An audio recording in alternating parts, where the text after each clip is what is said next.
bunyi merupakan hal yang akrab dengan sehari-hari, dan menurut saya bisa membawakan tema ini dengan baik untuk segala usia, untuk segala, maksud saya awam pun bisa memahami dengan cepat karena mudah.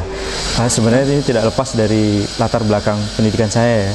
Saya sebenarnya dulu di fisika terapan, cuman bidangnya mungkin namanya tidak populer gitu ya, di pemrosesan sinyal atau signal processing. Nah, cuman masalahnya adalah ketika kami menguji algoritma, apa yang menjadi input supaya kita bisa mengetahui yang kita develop, yang kita bangun ini bisa bekerja dengan baik. Nah, bunyi adalah salah satu contoh aplikasinya begitu. Itu sebabnya dia akrab. Pengalaman unik yang saya alami sebenarnya banyak sekali, Mas. Dulu pada awal-awal saya belajar, kita masih berpandangan bahwa sebuah masalah itu hanya bisa diselesaikan oleh satu disiplin begitu waktu itu. Karena saya belum tahu aplikasinya yang saya pelajari itu apa. Nah, ternyata ketika kita mendapat pada awalnya ya, pada waktu itu ya. Nah, namun ketika kita berhadapan dengan masalah yang sesungguhnya, waktu itu kami kumpul dalam satu tim besar begitu. Ada saya sebagai engineer, kemudian ada juga dokternya, ada radiologisnya, ada pasien, bahkan kita punya biologi molekuler juga hanya untuk membahas ketulian pada waktu itu dan bagaimana cara pemecahannya. Ini merupakan suatu yang unik yang saya tidak temukan di sini, belum ada di Indonesia ya. Semester akhir saya mencari tema tugas akhir waktu itu. Nah, akhirnya dapat tantangan waktu itu tahun 96. Awal-awal ketika teknologi pengenalan suara otomatik atau automatic speech recognition itu menjadi booming pada waktu itu. Nah, kemudian berkembang, saya menjadi tertarik dan sampai akhirnya ke akustik, karena telinga dan bicara itu satu kesatuan begitu. Sangat berbeda ya. Pertama itu tadi interdisciplinary pendekatannya. Kedua, namun kita punya keunggulan, bukan berarti Indonesia jelek semua, bukan.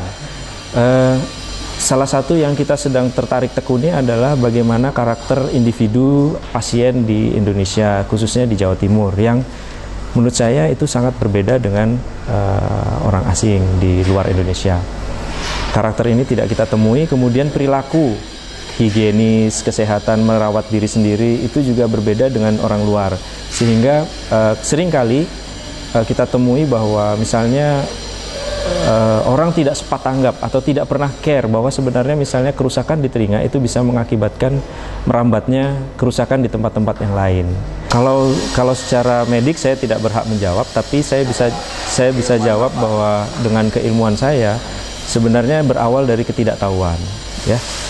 Itu yang membedakan salah satu lagi ciri lain masyarakat di Indonesia, yang mungkin keterbatasan akses informasi, kemudian keterbatasan kemauan untuk tahu pada dirinya sendiri, untuk belajar lagi gitu ya. Sehingga kalau bukan kalau bukan bidangnya tuh nggak mau tahu gitu. Padahal bisa saja semuanya itu tadi. Kalau kita tidak tahu terhadap diri kita sendiri, Bapak Ibu dokter pun saya yakin tidak tahu begitu, iya.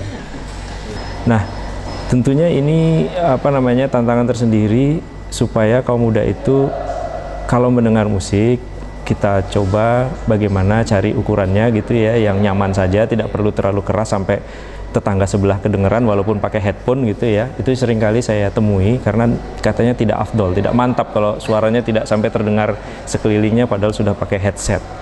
Nah, ini tidak baik. Jadi lebih baik diturunkan volumenya, sekedar bisa mendengar saja itu sudah baik. Atau yang terbaik sebenarnya ya didengarkan di ruang terbuka, alias dia didengarkan dengan menggunakan audio system yang terbuka, tidak pakai headphone, tanpa pakai headset. Itu yang lebih baik karena suaranya tidak terfokus pada lubang telinga tapi bisa tersebar ke seluruh, jadi sebagian saja yang masuk ke telinga sehingga lebih aman.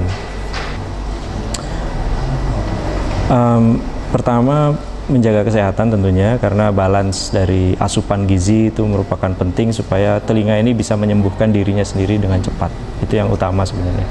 Yang kedua adalah tentunya menghindari paparan bising yang berlebih.